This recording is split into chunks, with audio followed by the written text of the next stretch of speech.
আপনারা দেখছেন news now, খবরের নতুন ভাষা।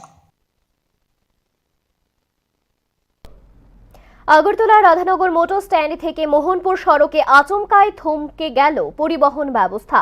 কমান্ডার জিপ চালকদের সঙ্গে ই রিকশা চালকদের সংঘর্ষের জেরে বন্ধ রাখা হয়েছে জিপ ও বাস চলাচল।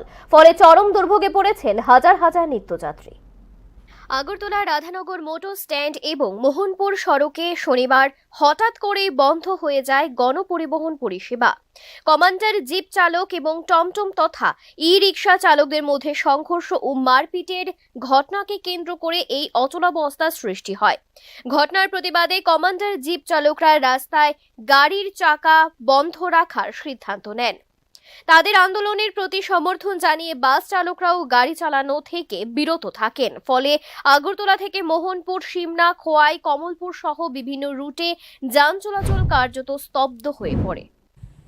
গত বিগত দিন আগে আমরা রাধানগর যে নেতৃত্ব দেয় বিএমএস এর, তারা ট্রাফিক এসির সাথে এখন আপনাদের মূলত সমস্যাটা কি? আমাদের সমস্যা, তারা আমাদের প্যাসেঞ্জার নিয়ে যাচ্ছে, আমরা সেই কারণে ক্ষতিগ্রস্ত। আমরা মাসিক বাৎসরিক 60 থেকে 70,000 টাকা শুধু পেপার খরচ আছে, কাগজপত্রের খরচ সরকারি যারা আমরা সরকারকে বহন করছি, সরকার আমাদের নিচ্ছে টাকাটা। আর বাদ থেকে মেনটেন্স তো বাদ দিলাম।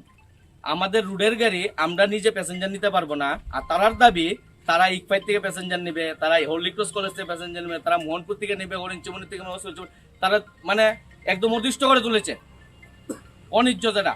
কিন্তু একটাই কথা আমাদের দাবি, পরিবহন পরিষেবা বন্ধ হয়ে যাওয়ায় চরম দুর্ভোগে পড়েন নিত্যযাত্রীরা। বহু অফিসগামী ছাত্রছাত্রী, রোগী এবং সাধারণ মানুষ দীর্ঘ সময় মোটর স্ট্যান্ড ও বিভিন্ন সড়কে অপেক্ষা করতে বাধ্য হন।